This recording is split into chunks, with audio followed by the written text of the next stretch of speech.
Bienvenidos a, bienvenidos a Mundo Tesla, soy Diego Moroño y este video lo quiero hacer un poco distinto. Quiero reaccionar ante un video de Dorr y Seba.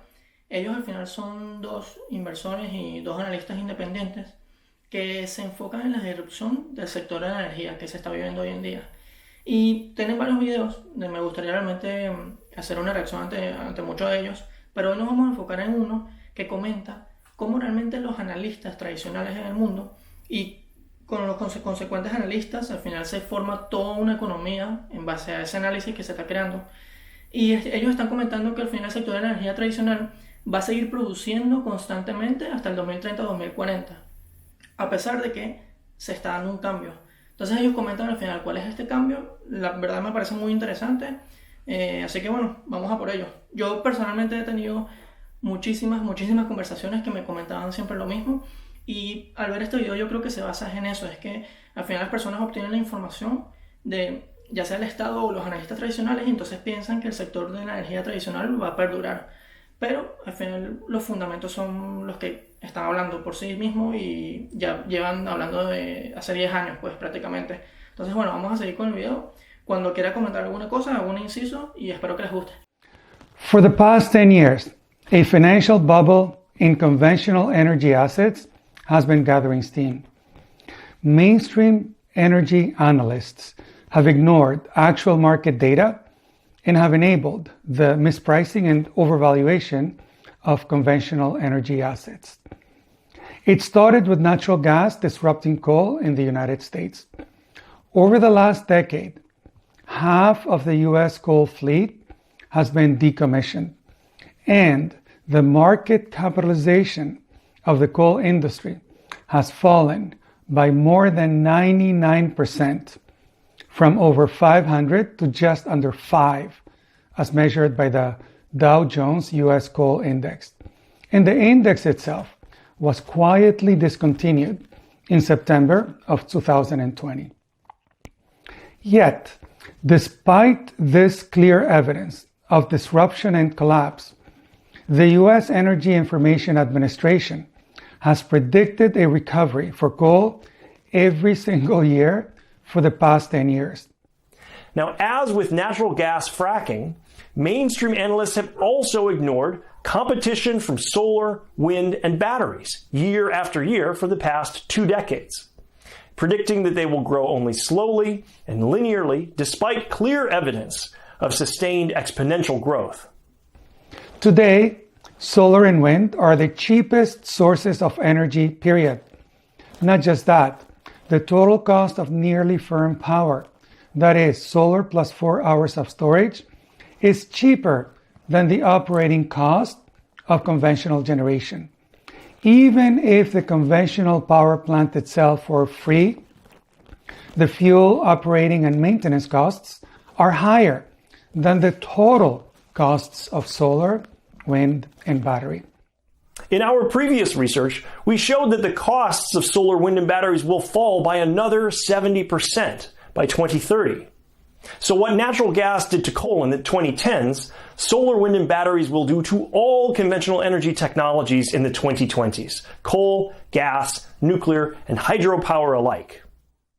In our new report, we show that much of the mispricing and overvaluation of conventional power plants can be traced to a fundamental error in the calculation of levelized cost of electricity, or LCOE, a key metric that policymakers, regulators, utilities, and investors use to compare energy technologies.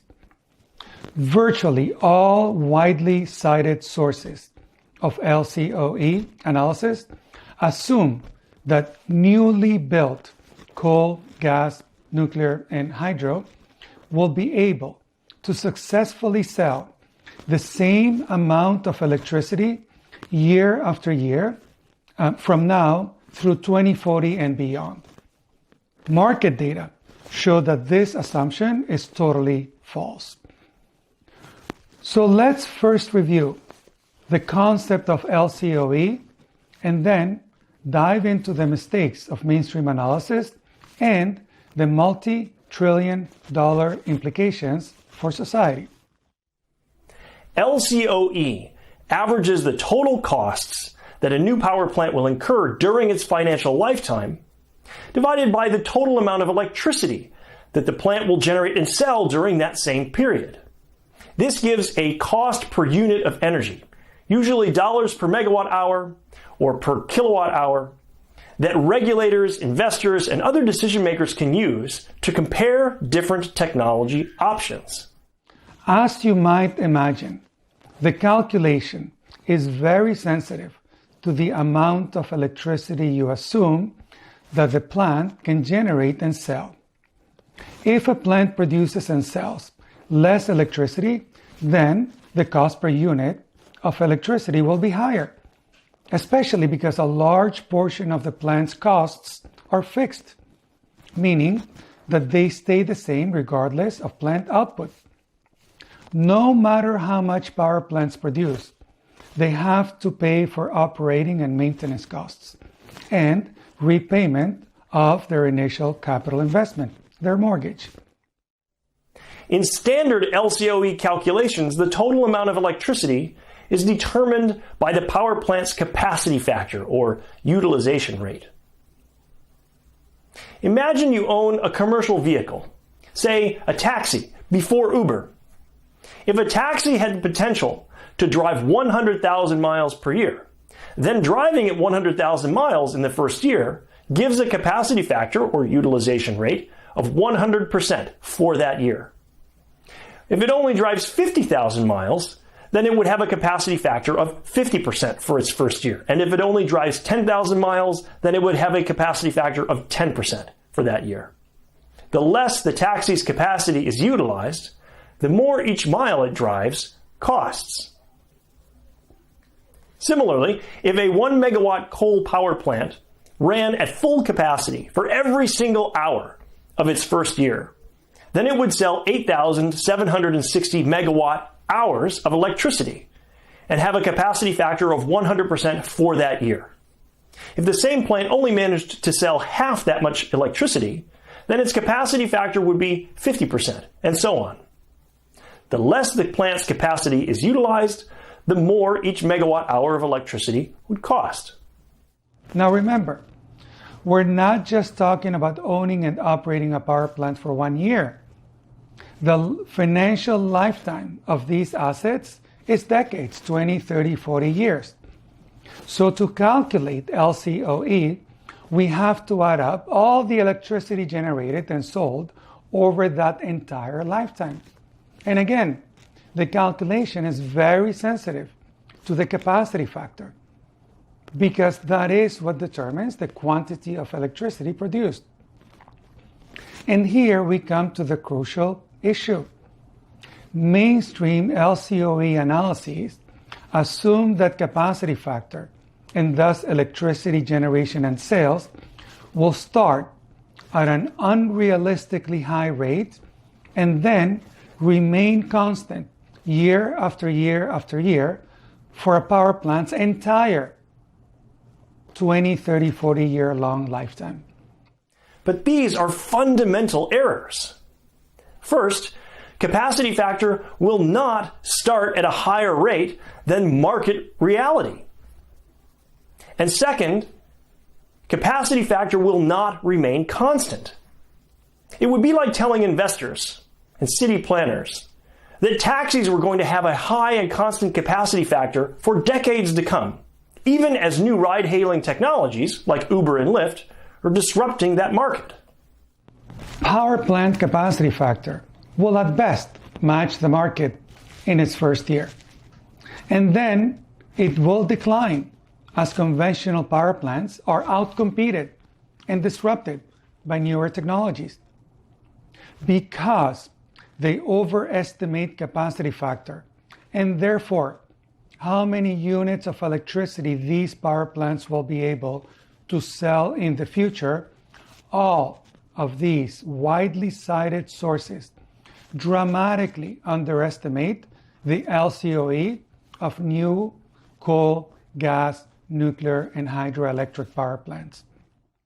Policymakers, regulators, asset managers, civic leaders, and other decision makers are then misled into making unviable investments in coal, gas, nuclear, and hydropower plants on these false pretenses. This dynamic is exacerbated in regions where utilities know that they can unload the financial risk onto captive ratepayers. Overvaluation and overinvestment based on inaccurate LCOE estimates is what helped create a financial bubble in conventional energy assets. Our new report shows how mainstream analyses have ignored the last decade of data staring us in the face. The average capacity factor for coal in the United States has declined from nearly 70% in 2010 to just 40% in 2020. The picture is even starker for the UK, where average coal capacity factor collapsed from nearly 60% to just under 10% in 6 years. Meanwhile, the EIA's LCOE calculations have always assumed that any newly built coal power plant will enjoy an unrealistically high capacity factor of 85% every single year from year 1 through 2040 and beyond. Yet, the EIA's own historical data clearly show that at no time in the last decade has coal's capacity factor been anywhere near 85%. They're not using their own capacity factor data in their LCOE calculations. And 85% is not remotely plausible looking into the decade of disruption ahead. Again, it's not just the EIA that's making this error. Almost every mainstream analyst is making the same mistake and posting similar LCOE figures as a result. So this is the view of coal from the mainstream LCOE perspective. And this is the reality of the last 10 years in the United States. And the decades ahead are much worse still. So what this shows is that the LCOE for coal was already being underestimated by 2010. The gap keeps widening every year, so that today the majority of electricity generation and sales assumed in mainstream LCOE calculations is simply imaginary. Keep in mind also that this scenario is itself quite generous because we model coal to bottom out at 10% capacity factor rather than falling all the way down to zero, which would mean that LCOE would actually skyrocket to infinity. So what does reality look like? When we recalculate LCOE using actual market data and change nothing but capacity factor, we find that the value of coal looks completely different than what virtually all mainstream analysts would have you believe. By 2015, actual coal LCOE was already substantially higher than reported, with a corrected LCOE that was 50% higher than what the EIA published in that year. By 2020, the corrected LCOE, based on actual market data, was more than 3 times higher than the figure reported by the EIA. And looking ahead, as capacity factor continues to free fall, we find that the LCOE of coal rises accordingly, so that by 2030, the corrected LCOE is 9 times higher than the EIA's current estimate. 9 times. This logic, of course, applies not just to coal, but to gas, nuclear, and hydropower plants as well. Knowing that capacity factor will decline dramatically in the 2020s and 2030s, the corrected LCOE for each of these technologies is already substantially higher today than the figures reported by all mainstream analysts. By 2020, corrected gas LCOE was 60% more expensive, nuclear 175% more expensive, and hydro was 3 times more expensive than mainstream analysts published figures. As we go forward, the gap between reality and fantasy widens into a gulf. By 2030, The corrected LCOE for gas is 4.5 times higher than the EIA's current estimate. Nuclear is 13.5 times higher, and hydro is 9 times higher. And it's not just conventional power plants that are being mispriced. Investments in mines, wells, pipelines, refineries, ports, and other infrastructure throughout their value chain depend on assumptions about power plant demand, which of course depend on real, not imaginary, capacity factor. By overstating capacity factor at the plant level, mainstream analysts are enabling investments throughout the conventional energy value chain that would otherwise not be made when using realistic market-based data. Nada, con esto concluimos. Coméntame abajo si les gustó y si piensan que realmente el sector de la energía está siendo sobrevalorado. Yo siento en parte que sí, porque al final, si vemos la competencia, los paneles solares y la energía eólica y las baterías están cayendo en picada y son muy versátiles, o sea, se pueden poner en cualquier lugar del mundo y al final se pueden crear microredes de energía. Entonces creo que vamos a tender un poco a que no sea solo un distribuidor de energía, sino que sean muchos distribuidores de energía a través de la inteligencia artificial para que se conecten entre todos. Por otra parte también eso, la competencia está, bueno, jodiendo mucho al sector tradicional, pero es que aparte del sector tradicional requiere de un costo inicial demasiado grande y de estructuras demasiado grandes. Al final las plantas son demasiado grandes. Entonces cuando tienes una planta muy grande necesitas producir demasiada energía para que sea al final rentable esa planta. Y lo que va a pasar es que cada vez más la producción de energía solar y eólica va a dominar el mercado y las plantas al final no van a poder ser rentables, entonces no van a dejar de existir prácticamente. Pues, o sea, yo creo que va a haber, por supuesto, producción de energía tradicional, pero yo creo que el líder sin duda va a ser la energía eólica y solar. Siento hasta que en el 2030 podría ser un 60, 70 o 80%, incluso más, de la energía producida a través de la energía eólica y solar. Y bueno, poniendo en contexto todo esto, si ustedes ya han visto algunos de mis videos, bueno, Tesla es el líder en baterías y lo será. Al final, link en la descripción se los dejo, el día de la batería. Ellos nos comentaron cómo van a hacer una batería súper barata y súper eficiente y van a crear, bueno, demasiadas de ellas en un lugar demasiado mínimo. Entonces, yo siento que Tesla por lo menos va a ser el líder mundial en producción de baterías. Va a obtener la gran cuota de mercado en ese sentido.